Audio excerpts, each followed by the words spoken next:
Bonjour à tous et bienvenue dans cette nouvelle édition d'Afrique Info. Pour commencer, la commission conjointe de suivi et d'évaluation, ou la JMEC, a annoncé avoir fait des progrès dans l'impasse au Soudan du Sud.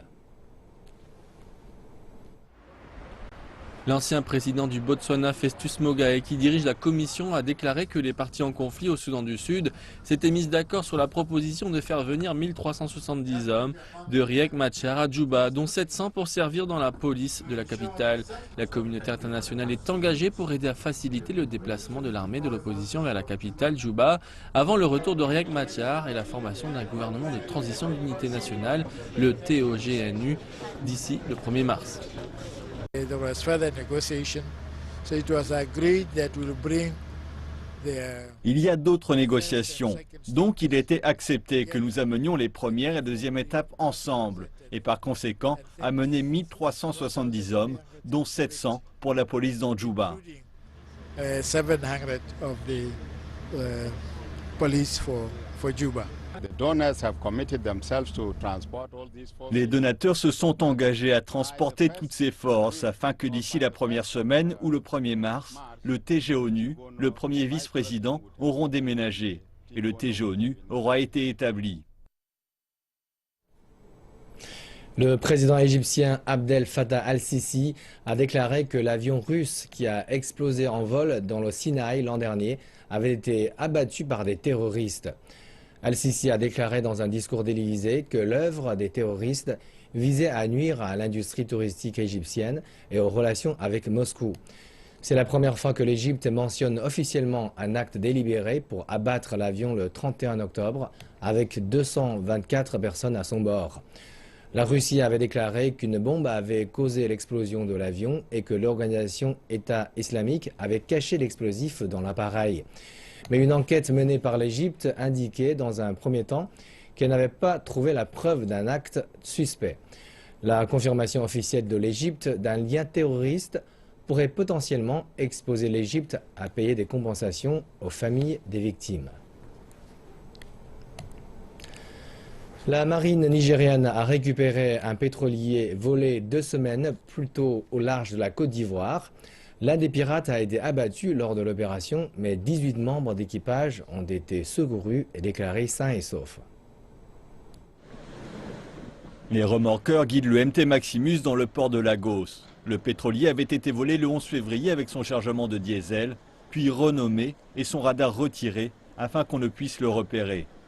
Mais la fuite s'est terminée à 500 km au sud-ouest de Lagos. L'homme qui a permis ce sauvetage revient sur les événements. Ils avançaient vers notre côte et soudainement ils ont fait un détour et se sont dirigés vers le sud. Et c'est à ce moment que nous avons fait venir le NNS Okpaban et un autre navire, le NNS Agbama. Pendant le trajet, nous pensions qu'il y aurait une bataille harassante. Nous avons préparé le NNS Centenary, un troisième navire. Et quand ils ont atteint leur objectif, nous dirigions l'opération depuis Abuja. Les marins kidnappés sont soulagés. Vous pouvez lire ce que vous voyez et je remercie la marine nigériane. Un homme m'a dit, alors que les balles passaient à peine 10 mm au-dessus de ma tête, il m'a dit « Je vais donner ma vie pour vous, capitaine. Ne vous inquiétez pas, personne dans le monde ne prononce de tels mots. Je n'ai pas de larmes, mais je salue sincèrement les marins et officiers qui sont venus pour nous. » Plusieurs pirates se sont échappés avec 2 membres d'équipage. Leur capitaine a appelé à leur retour. 6 pirates ont été appréhendés. Ils sont originaires du Nigeria et du Ghana. Les officiels du nord-est du Nigeria ont annoncé que 50 000 personnes étaient touchées par la faim. Elles font partie des millions de déplacés à cause des menaces posées par Boko Haram qui s'est affilié à l'État islamique. Les Nations Unies ont déclaré que l'insécurité permanente nuisait aux efforts de secours. Le chef de la protection de l'ONU, Volker Turk, s'est rendu dans l'une des régions les plus durement touchées par les violences de Boko Haram. Les autorités locales disent que la malnutrition a déjà tué 450 enfants et que plusieurs milliers d'autres sont touchés par la faim. Le gouvernement a déclaré que Boko Haram était loin d'être vaincu et qu'il ne restait plus que la reconstruction. De nombreux défis attendent l'ONU. Ce dossier est une question mondiale. Donc il y a la part que nous devons jouer et nous devrons nous concentrer sur la question de la protection, sur la question des abris d'urgence, sur la construction d'une approche basée sur la communauté, car nous savons que la réponse se trouve souvent au sein même des communautés. Ils savent comment survivre, ils savent comment y faire face, mais nous devons aider à faciliter ce processus. L'ONU dit que près de 3,9 millions de personnes ont besoin d'aide. Bien que l'armée ait repoussé Boko Haram, beaucoup de régions restent dans l'insécurité. Une des grandes questions, c'est aussi l'accès à l'aide humanitaire. En dehors de Maiduguri, si vous regardez la situation aujourd'hui, il y a des éléments errants, ils sont armés. Donc nous devons être sûrs qu'il y ait un environnement sécurisé pour les actions humanitaires. La crise humanitaire va au-delà des frontières nigérianes. Plus de 200 000 réfugiés nigériens sont dispersés au Tchad, au Niger et au Cameroun. L'ONU essaie aussi de créer des conditions sûres pour leur retour. Le ministre sud-africain des Finances, Pravin Gordhan, s'est exprimé vendredi devant le Parlement afin d'exposer la situation du budget du pays. La seconde économie d'Afrique est proche de la récession. Le ministre a la tâche d'exposer le statut fiscal de l'Afrique du Sud ainsi qu'un plan détaillé pour permettre au pays de se sortir du marasme économique. Il a été considéré comme le discours sur le budget le plus dur et crucial des 22 années de démocratie de l'Afrique du Sud. Le ministre des Finances, Pravin Gordhan, est sous une pression intense pour aller de l'avant. Ce budget n'est pas uniquement surveillé par l'Afrique du Sud, mais il est actuellement observé par la communauté internationale des investisseurs. Le ministre Gordhan doit à cet instant véritablement illustrer une approche totale du budget afin d'établir les bons changements structurels et de les communiquer avec un degré de réalisme, de même qu'une volonté politique d'aboutir aux politiques justes et nécessaires. Le président Jacob Zuma a fait allusion aux mesures d'austérité lors de son discours à la nation prononcé plus tôt ce mois. Il espérait que le ministre des Finances le suivrait dans son discours. Beaucoup espèrent qu'il y aura des mesures visant à freiner les dépenses inutiles et à réduire l'assistance à destination des entreprises d'État qui perdent de l'argent. Il devra aller de l'avant avec davantage de coupes budgétaires et il faudra s'intéresser à des projets tels que le NH1 qui devront probablement être suspendus ou repoussés à un avenir prévisible. Il faudra voir quelque chose de plus efficace tel qu'un programme nucléaire et vérifier si cela demeure clairement à l'ordre du jour et quelle sera la participation du secteur privé là-dedans. Et avec les profits des entreprises sous pression, la collecte de l'impôt devrait être de 450 milliards de rand inférieure pour la période 2015-2016. Et en vue de renforcer ces recettes, Gordhan regarde du côté des secteurs où les impôts pourraient être relevés. Les comptes d'imposition sur les revenus personnels représentent environ 35% de l'impôt total. Donc si quelqu'un veut augmenter la collecte de l'impôt, il faudra d'abord s'intéresser à cela, car cela rapporte plus de recettes au pays, suivi de la TVA qui compte pour près de 25%. Et toute hausse de taxes se fera bien plus ressentir auprès des foyers les plus modestes. Les activités basiques ne seront pas touchées, mais évidemment, il y a un angle politique à cela. En raison des élections, nous ne devrions pas voir de hausse de la TVA, mais sur le long terme, nous verrons cette hausse. Gordhan devra faire davantage que vanter les mérites d'un bon budget pour rétablir la confiance dans l'économie sud-africaine. Et avec la hausse du chômage et celle des inégalités, la mise en œuvre décisive du plan national de développement reste l'élément clé concernant au plus haut point les fortunes d'Afrique du Sud. En Somalie, le président a approuvé une loi visant le blanchiment d'argent et le financement des groupes terroristes. Une initiative accueillie avec bienveillance par les États-Unis, qualifiant la nouvelle loi d'avancée positive pour convaincre les banques occidentales de la qualité du contrôle relatif au mouvement de capitaux vers la Somalie. Il s'agit d'une nouvelle étape initiée par le gouvernement dans le combat contre le terrorisme. La loi anti-blanchiment d'argent et anti-financement des groupes terroristes a en effet été approuvée par le chef d'État somalien. La guerre contre le terrorisme est très compliquée. Nous nous battons contre un groupe terroriste très organisé. Pendant des années, nous n'avions pas de loi capable de faire face à ce nouveau phénomène. Le terrorisme mondial est un phénomène nouveau sur la planète. Il exige une politique claire pour mieux le combattre. Un de ces aspects est le blanchiment d'argent et nous l'avons récemment inclus dans une loi. La Somalie combat déjà une insurrection armée du groupe extrémiste Al-Shabaab affilié à Al-Qaïda. Le gouvernement a fait fuir les militants de toutes les villes portuaires, une source de revenus majeure pour les terroristes depuis plusieurs années. À Mogadiscio, les autorités ont l'espoir de convaincre la communauté internationale qu'elles sont engagées dans une guerre contre Al-Shabaab. Certes, des experts ont salué l'initiative, mais selon eux, cela risque de ne pas changer grand-chose. Je doute que cette nouvelle loi combatte le terrorisme en Somalie. Mais le fait que le gouvernement mette en place cette loi est une chose positive. Cela sera long avant que le gouvernement ne puisse travailler sur quelque chose de tangible. En Somalie, les terroristes obtiennent des fonds par différents moyens, pas de liquide, mais en vendant des produits. Les autorités doivent mettre à mal leur financement en contrôlant certaines activités commerciales. Pour les analystes financiers, la banque centrale du pays n'est pas aujourd'hui en position de contrôler les mouvements de capitaux. Mais ils perçoivent ce changement comme un pas important dans la lutte contre le terrorisme. Les autorités américaines se sont félicitées de la signature de cette loi. Elles ont dit qu'elle améliorerait la confiance des banques occidentales concernant les virements par le système informel appelé Hawala. Cette nouvelle loi permettra au gouvernement somalien de contrôler les mouvements de liquidités tout en s'assurant que l'argent envoyé ne tombe pas dans les mains de groupes illégaux. À ce jour, la plupart des cas de Zika ont été constatés en Amérique du Sud, mais en Afrique, l'Afrique du Sud et le Cap-Vert sont aussi touchés par la maladie. Ce changement pourrait signifier une possible propagation au continent. D'après l'Organisation mondiale de la santé, le virus Zika se propage de manière exponentielle. Reste à savoir si les populations d'Afrique doivent ou non s'en inquiéter. Parce que nous avons déjà Ebola qui nous combat. Si on ajoute Zika, cela aggravera tout. Peu de gens le connaissent. On ne sait pas si on peut le contrôler. On ne sait pas si on peut en guérir. On ne sait pas comment il se transmet. À l'évidence, je dois en avoir peur. Aujourd'hui, le Cap-Vert est le plus affecté avec une épidémie locale.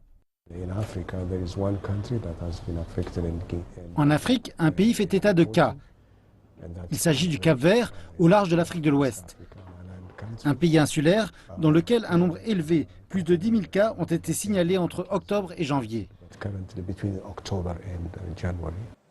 En Afrique du Sud aussi, un cas a été constaté, un homme d'affaires sud-américain. La couleur rouge signale un risque élevé. Le jaune, un risque modéré, et le vert, un risque faible.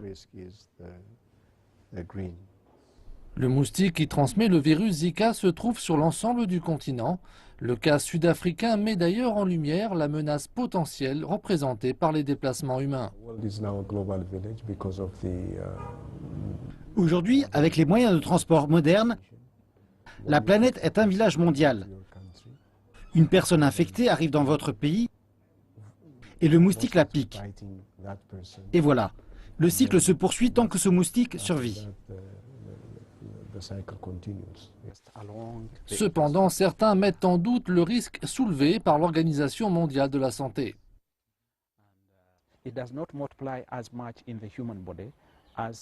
Tout d'abord, ici en Afrique, la souche que nous avons ne se multiplie pas autant dans le corps humain que celle présente en Amérique du Sud. Deuxièmement, bien que nous ayons des moustiques capables de le transmettre, la plupart de ces moustiques se trouvent dans la forêt. Et en forêt, ils piquent la nuit, à la nuit tombée, à l'aube ou en pleine nuit lorsque les gens ne s'y trouvent pas. Donc il n'y a que peu de risques que des gens se trouvent en forêt la nuit et se fassent piquer.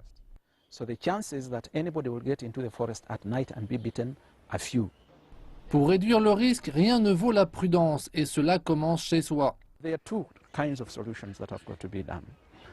Il existe deux sortes de solutions qui doivent être appliquées. Une consiste à aseptiser son foyer. Le but est de s'assurer que les lieux de ponte où des moustiques peuvent se reproduire soient réduits autant que faire se peut. L'autre, bien sûr, est la production d'un vaccin. À l'heure qu'il est, il n'en existe pas. Aucun vaccin ne devrait être disponible avant un an. L'éruption du virus Ebola a démontré que plusieurs pays du continent africain n'ont pas les moyens de gérer les épidémies. Les mesures de prévention demeurent donc essentielles pour garantir que le virus Zika ne frappe pas l'ensemble du continent. Selon un rapport publié mercredi par l'Organisation mondiale de la santé, un enfant sur 5 manque d'accès au vaccin qui sauve la vie. Cette information fait suite à la mort des douzaines d'enfants atteints de la rougeole à Lagos cette semaine. Les autorités se sont réunies à Addis Abeba pour discuter des stratégies pour des campagnes de vaccination de grande envergure. L'Afrique a accompli de grandes avancées concernant le taux de vaccination des enfants. En 2000, 4 enfants sur 10 étaient sans protection. Même si ce nombre a été divisé, il reste encore un long chemin à parcourir. La rougeole, la rubéole et le tétanos néonatal ont pratiquement été éradiqués dans certaines régions du monde. Cependant, ces maladies restent répandues et potentiellement mortelles en Afrique, telles qu'en Ouganda et en Tanzanie. Un enfant sur 5 n'est pas immunisé. La vaccination est l'un des moyens les plus efficaces et moins chers pour protéger nos enfants, afin qu'ils ne perdent pas la vie avant l'âge de 5 ans. Les ministres de la Santé et les décideurs réunis à Addis Abeba sont convaincus qu'ils peuvent trouver une solution. C'est-à-dire, dans un effort concerté, étendre la couverture vaccinale et trouver de l'argent pour financer ces campagnes. Avec toute la technologie moderne, une campagne vaccinale de grande envergure en Afrique est possible et réalisable. Les sciences, mais aussi les ressources humaines, financières et matérielles, sont disponibles sur cette terre. C'est possible de vacciner tous les enfants, n'importe où et partout en Afrique.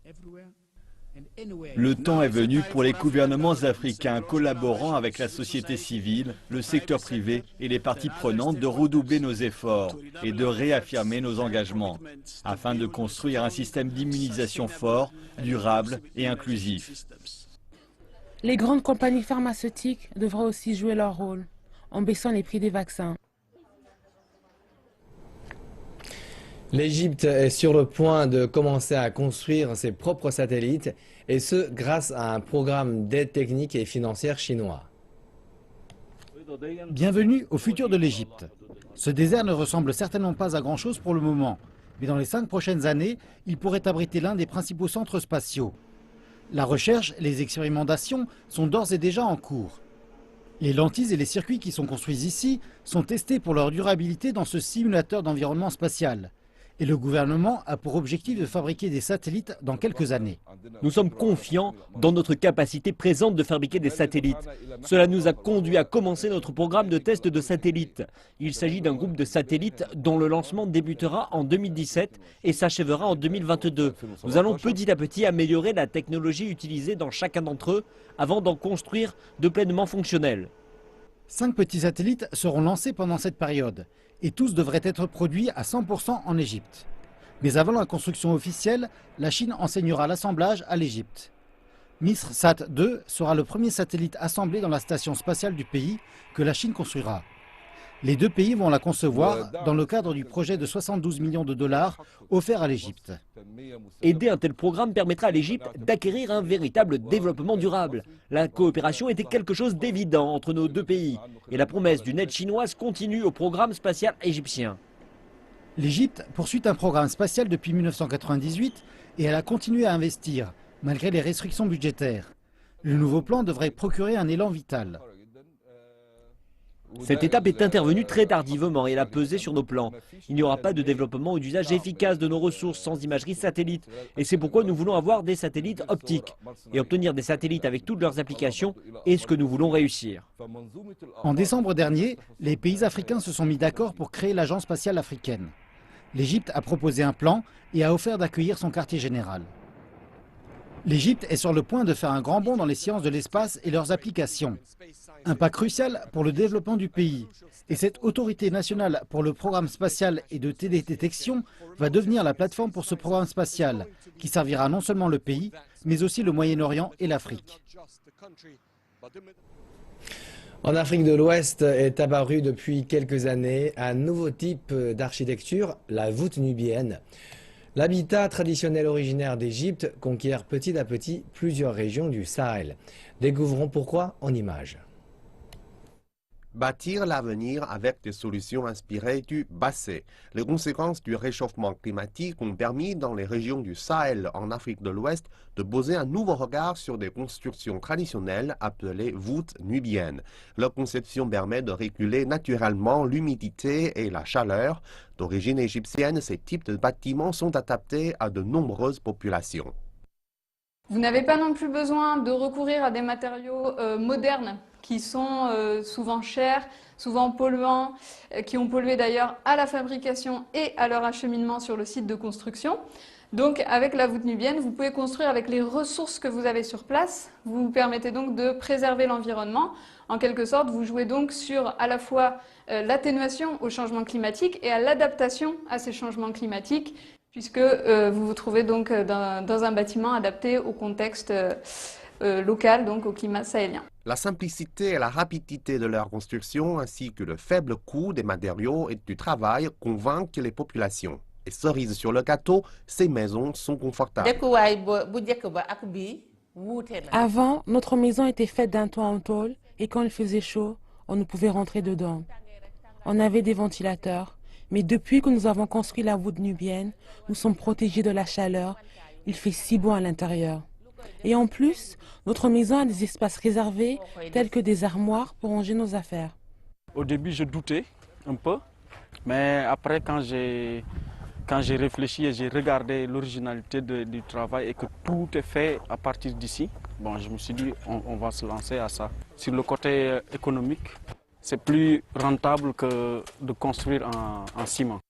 Les projets de voûte nubienne ont connu un succès remarquable au Burkina Faso. Afin de faire connaître ce type de logement au Sénégal, l'association La Voûte Nubienne a emmené un maître maçon burkinabé pour former les maçons locaux. Sur mon chantier, moi j'ai employé 10 apprentis sénégalais, des maçons locaux.